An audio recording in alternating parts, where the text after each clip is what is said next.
The Royal Thai Embassy in Brunei Darussalam held a watercolour painting exhibition recently. The exhibition was in conjunction with the 30th anniversary of the establishment of diplomatic relations between Brunei Darussalam and Thailand.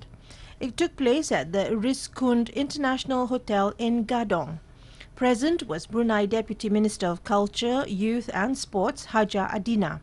The Ambassador of Thailand to Brunei Darussalam, His Excellency Mr. Apichat Petcharatana, in his welcoming speech, underlined that people of both countries share the same value of unique and unconditional love to their reverend monarchs, which can be witnessed and expressed through paintings. 33 works of art were exhibited by renowned Thai artists Dr. Suchat Vongtong and Mrs. Phunsi Vontong. The exhibition is a showcase of creating understanding between people of the two countries through works of art.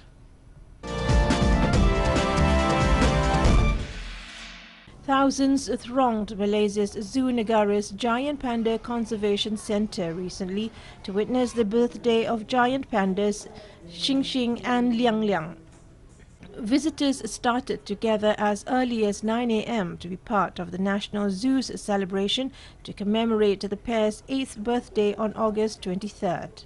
In conjunction with the special day, the zoo offered free passes to more than 100 visitors who shared the same birthday as the pandas. Some fans who shared the same birthday said they were also excited that they didn't sleep the night before. Malaysian Zoological Society President Zaharin Muhammad Arif said the two pandas are healthy, and he expressed his gladness that the birthday celebration was well received by the public. The zoo plans to continue this event annually and extend it to the other animals in the near future. The first 1,000 adults who bought tickets were issued free tickets for children valid in September and October. To commemorate their special occasion, the giant pandas, Xing Xing and Liang Liang, were treated to an ice cake made of carrots, apples, bamboos and soy. They were born on 23rd August 2006. Xing Xing noticed the bamboo cake first and feasted on it instantly. Liang Liang, meanwhile, needed some coaxing from the zookeepers before enjoying the ice cake, which was placed on a boulder. The pandas previously known as Fuwa and Feng Yi were given new names to reflect their Malaysian identity.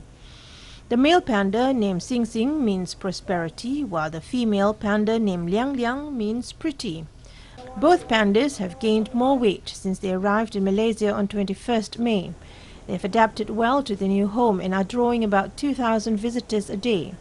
The best time to visit the Panda Centre is about 11:30 a.m. and the 2:30 p.m. during the pandas' feeding time, when they would be most active. Caring for them is extraordinary as compared to other animals because it is more challenging. Their needs are more demanding. The pandas are on loan to Malaysia for 10 years to mark the 40th anniversary of diplomatic ties between Malaysia and China. Via the agreement, Malaysia would carry out a conservation research on giant pandas and develop and train local experts in the field.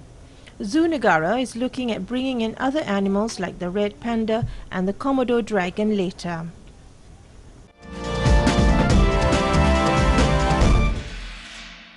The government will pour $63 million into an agriculture productivity fund to help local farms boost yields and raise productivity. This is announced by Minister of State for National Development Dr. Muhammad Maliki Osman during a visit to Sky Green's farm recently. Applications for the fund start in October. The rest is for research and development in innovative production technologies. Farms and landscape nurseries will also have to meet new requirements to intensify the use of limited land. This includes meeting minimum production levels to qualify for new leases or extensions. At least 90% of the land must also be used for farm production or landscape nursery purposes. The Jurong Rock Caverns has been officially opened.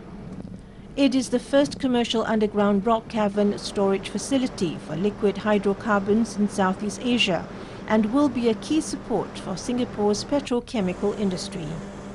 Speaking at the opening, Prime Minister Lee Hsien Loong says the government is considering more subterranean projects. This includes building an underground science city, an underground warehousing, logistics facility and potential underground caverns near Clean Tech Park in Jurong. After 6 years of planning and another 8 years of construction, the 950 million Singapore dollar Jurong Rock Caverns has finally opened. It will be used to store liquid hydrocarbons such as crude oil and condensate. This rock cavern was excavated using explosives, and it takes about 1.5 to 2 years to excavate each rock cavern. The caverns are the deepest known public works in Singapore to date. It's deeper than underpasses, the deep tunnel sewerage system, and is 4 times deeper than Bras Basah, the deepest station in the train network. 9 kilometers of tunnels provide access to the caverns, and there are 5 of them, with a total capacity of 1.47 million cubic meters. Singapore Prime Minister Lee Hsien Loong said Singapore will develop the petrochemical industry because the industry provides good jobs for Singaporeans because it contributes significantly to the economy. And we will develop the petrochemical industry because the industry provides good jobs for Singaporeans, because it contributes significantly to our economy. In fact, the chemicals industry is 1/3 of our manufacturing output. And also because we are determined to find all ways to make a living for ourselves in the world.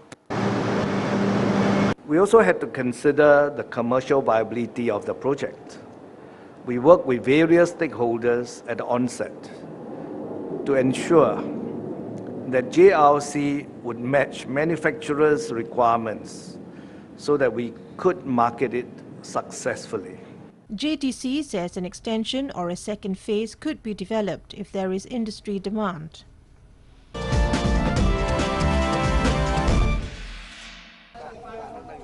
Cambodia recorded increasing landmine casualties during the first 7 months of 2014. A recently circulated report from the Cambodian Mine Action Authority shows that 120 landmine casualties occurred from January to July this year. The figure represents a 62% increase from the same period last year, during which only 74 casualties were recorded. The number of deaths is also increasing. During the 7-month period, 14 people were killed, up from 12 deaths over the same period a year earlier. 106 people were injured during the first 7 months of this year, up from 62 injuries during the same period a year earlier. 86% of the victims were male. Cambodia had gone through over 3 decades of war and internal strife that left behind roughly 4 to 6 million landmines and UXOs. The country regained total peace and stability in 1998 when the Khmer Rouge organization was totally destroyed.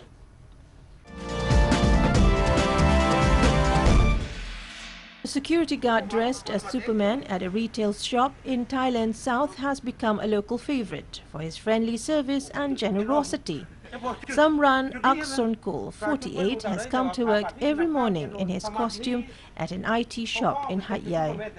Not only does he direct traffic and facilitate customers, the Superman also patrols the streets nearby. His smiley face has impressed all motorists, pedestrians and of course the employees. Samran said he was previously a security guard at department stores in the city until the current employer offered him the job. With his cordial manner and social-minded attitude, his employers ordered him 3 Superman costumes from abroad. They have been his uniform for over the year at work. After work, Samran volunteers as traffic director at busy intersections. He said he never hesitated to lend his hands whenever he could.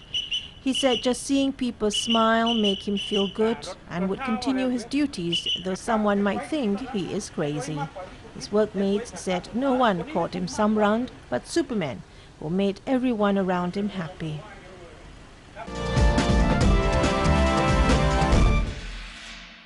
Vietnamese-French professor Tran Tan Van has long been renowned as an organizer of some of the most prestigious meetings of some of the world's leading scientists.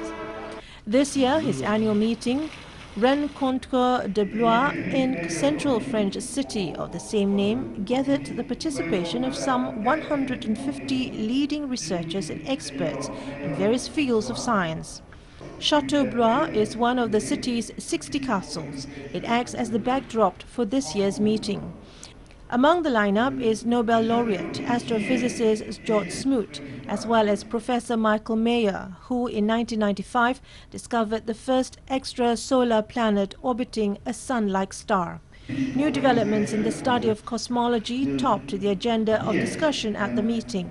Professor Tran Tan Van, chairman, Rencontre du Vietnam organization organizer, Rencontre de Blois, said they look to organizing meetings in a way that not only brings members together but also promotes the image of the location where they are working. For example, here in Blois, they hope to share with the participants the wonderful culture of the city. Professor Tran Tan Van has dedicated the past 50 years to organizing events such as this, both in Vietnam and in many cities abroad. He has been dubbed the Professor of Meetings by many scientists. Catherine Montero, assistant to the mayor of Blois, France, said they are very happy to welcome the Rencontre de Blois event along with Professor Tran Tan Van and the many scientists who have come to the city.